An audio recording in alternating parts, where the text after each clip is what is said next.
Hey Internet, it's RJ. Welcome back. Thanks for tuning into the show today. Now today is Sunday, so you know what that means. It's time to go around the net with all the news you can use in the week that was in credit and finance. So on the docket for today, we have a weird Barclays resurgence. We have an Amex Platinum benefit we missed from last week.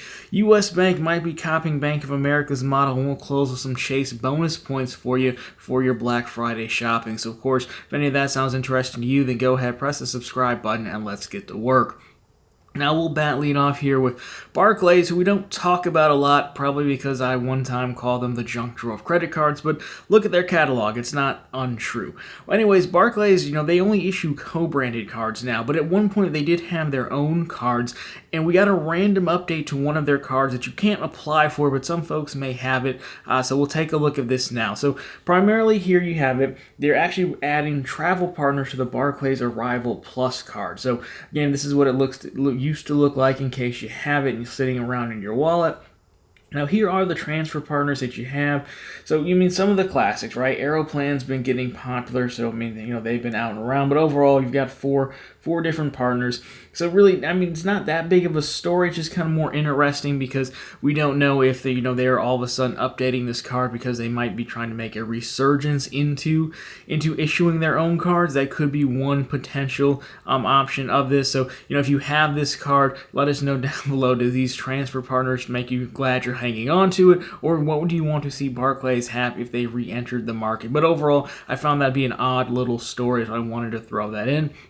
Now with that, we also have the Amex Platinum back in the news again. So, last week they actually adjusted the Equinox credit, but we actually missed that they actually added a different level to their Hertz rental car status as well, likely to compete with someone like the Venture X, who offers a ton of rental car services as well. So let's take a look at this now for all you Platinum card holders looking to squeeze out every ounce of value that you can. So as you may be familiar with, you do get Hertz Gold Plus status with the Platinum card. However, now that's graduating onto President's Circle, which is their highest status. So really what it looks like is as long as you're enrolled in Gold Plus, that's going to carry over and get you the President's Circle. But what you have here, if you're wondering what you get, well, you can skip the line at the counter, go straight to your car. You can choose from the widest selection of cars, enjoy guaranteed car class upgrades, add an additional driver for free, which is if you follow that rule, I guess. Drop the keys and go when you return the rental car, and 50% more bonus points toward free days and car class upgrades on top of the upgrade you're already going to get. So overall, not too bad of an upgrade there. I think it's more of, you never really know with the Platinum card. Is it, the issuer, is it the vendor, in this case being Hertz, reaching out to Amex saying we want to provide more, or is this American Express going to the vendors, in this case Hertz, and in this case, and then last week Equinox saying, hey, we need to tweak this. On one hand, this could be Amex listening, right? I think they could be listening to the Equinox credit and saying, hey, people really wanted this to be $300, an annual credit versus monthly. And, we can also see the numbers behind it, how many people are redeeming it. And on the rental car side, I think they do have to do something to keep up with the Venture X. That card has the 10x multiplier on, it was a 5x through the portal on rentals, and then it also offers the President's Club status as well, all for $395. And, yes, the cards are doing different things, but it still is competition nonetheless. So, I don't know, maybe Amex is humbling themselves down a little bit and admitting the competition might be a little bit closer than they think. So, overall, again, if you're a Platinum card holder, there you have it, new benefit for you. Now next, we're going to take a look at Discover. Now Discover, they have one of our favorite cards, and that is Discover Cashback. So it's very similar to the OG Freedom card that we talk about all the time that has the rotating quarterly categories. The distinct difference here, though, is that Discover actually publishes their calendar a year in advance, so you can know what's coming, you can plan it out based on all your other cards. Well, it looks like this time they may not be doing that. They may be taking a page from Chase's book. So this is from the MyFICO forum. This was also submitted from a viewer, so shout out. You might know him as Jordan23 down below in the comments, so thank you for sending this our way. So again, not official, but what we have here is a chat from Reddit where a user of the card wrote in saying, hey, look, where's the calendar for 2023? Because normally it comes out, and then say, of course, you have Discover saying, okay, I'm reviewing it, and then they're no longer releasing the full calendar every year. So there are the dates when they're actually going to release it. So we should see December 1st, and then on you can see how they're going to follow that model. Now, of course, it's a regular rep. I'm a little bit surprised they disclosed that to him. Again, not confirmed by any means. Take it with a grain of salt, as we do all rumors. It is a little bit unfortunate. I don't know why. That's the one thing we like about Discover. They publish the calendar. I don't know if they're trying to play like the news cycle game and they figure out we all talk about Chase like 4 times a year given, when they release their calendar, or it's more so, hey, we're tired of people gaming the system. I don't really know, considering they don't mind gift card purchases. I don't know how this really helps them any, holding the calendar back versus releasing it. Seems like an odd choice, if nothing else. It's not the end of the world, but it is a little more inconvenient for all of us who like to maximize every single card we have. So, of course, thanks for submitting that one. I do appreciate it, and we will definitely keep eyes on it. But, again, we're in mid-November now, so I assume by December 1st, the date that they called out for the first for Q1 to release, then we should know for sure. Also interesting that they're publishing it at least 30 days in advance versus Chase's 2 weeks in advance. I still think someone in their marketing department or somewhere at least has eyes on the Chase calendar, and that's kind of why they're doing it. But let me know your thoughts down below.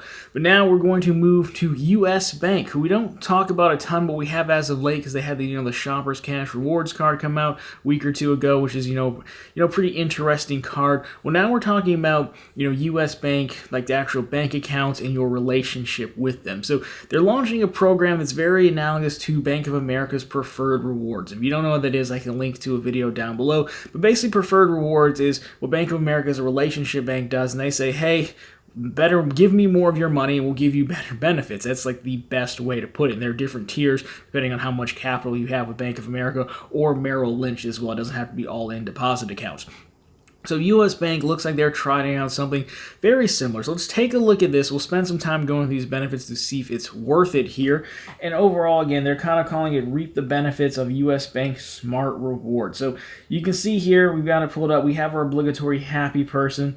So again, account holders can enjoy interest earned on checking, no fees for overdrafting balances of 50 or less, overdraft fee for a given program, unlimited U.S. bank account or bank ATM transactions.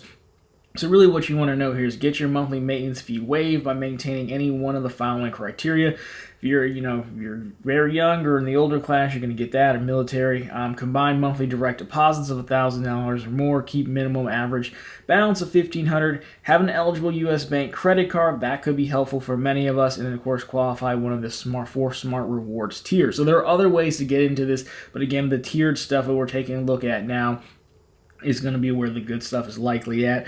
Now, their legend is a little bit weird. Included, may be included or not included. I don't know why you need a may be included section here, but whatever.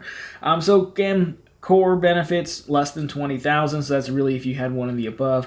Primary, $20 to $50. Plus is $50 to $100, premium is $100 to $250, and then Pinnacle is $250 plus. So they did early stages mirror the Bank of America. They do get up there a little bit, $250. But okay, that's fine. So again, just kind of scrolling through it, you can see kind of some of the stuff you can get. And I'm not going to go through all of it, but you can see it does kind of mimic, Bank of America's Preferred Rewards. Now, overall, the one we're looking for is, do you get anything with credit cards? And unfortunately, going through the list, I didn't see anything for credit cards. That's be the one that we're interested in the most. So nothing there, sadly. This is really, again, trying to drive home, banking with them overall. For our purposes, especially with the other channel, Run on the Bank, where we talk about bank bonuses, which I can also link down below for you, the holding the credit card could be potentially helpful if you're trying to go after a bank bonus and kind of lower the, or not have to worry about account maintenance fees. So that could be another plus for getting a U.S. Bank credit card. They do have some decent ones. They're just kind of difficult to deal with sometimes in their restrictions. Overall, I mean, it's an interesting program. I think it's tougher because at least with Bank of America, they have Merrill Lynch and things like that. U.S. Bank, I mean, they do have brokerage accounts and stuff, but, you'd really have to get in there and see what the offers are. I don't know if I'd recommend anyone hold that much money strictly in a deposit account, so you really have to look at their investment side, which we don't really know a ton about. Granted, just because Merrill Lynch has the name and they went through the dramatic purchase and savior in 2008 and 2009, I think it was. So Anyways, I kind of rotate through my US bank accounts, but if you have one, let me know what you think about these rewards down below, and which tier do you think is worth it, or what do you think that they should actually add to make this worth it. Now with that, we're going back to the House of Diamond this year, for at least for Black Fridays. We're getting closer to that if you're into shopping. Chase has some more rewards that you could get on their core Freedom cards here, so let's take a look at this, because I think it's pretty interesting. So they're calling it limited time deals, month of more. So overall, you can see like, hey, they have a bunch of different stores and retailers that you can get 5% bonus cash back on top of, the regular cards that you're going to use. So for example, here, I'll leave this up, but I selected Best Buy because I do like Best Buy. And so you can see if you go in here, it's basically like a shopping portal. So I went in, I logged in, and then, I'll link this down below for you. I logged in. And then it looks like you need to click through this. So if you're going to do it, that's how I would do it. But it does last through the end of this month, so not specifically Black Friday. But you can see for Best Buy, for example, you can see what, shop these offers, right? Appliances, baby care, electronics, health and fitness, movies, music, video games, you name it. You're basically getting an extra 5 points for a dollar spent. Now, of course, I would go through the terms and conditions here, pull anything helpful out. But again, the biggest one is going to be it's through, the end of this month.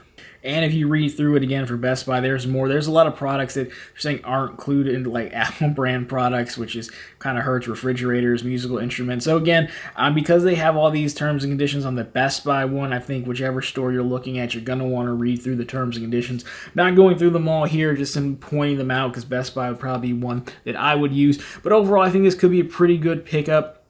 It's extra 5 points. It doesn't cost you anything. They're on the core Freedom cards. So, I think this is a pretty good deal to help add to your cash back savings while you do your shopping. So, definitely check that out. Of course, let me know what deals you're taking a look at or what you're going to, how you're going to play this, because I'm sure there's someone who's going to find a way to stack this through some kind of rewards portal or what have you and end up with extra points. But overall, not a bad spend bonus for Chase to close this one out in the House of Diamond. So anyways, guys, that has been the news for this week. So if you liked it, drop me a thumbs up down below. If you found it particularly interesting, consider subscribing to the channel. Again, posting content just like this every Monday, Wednesday, and Friday. And of course, we're right back here every Sunday with all the news you can use in the week that was in credit and finance.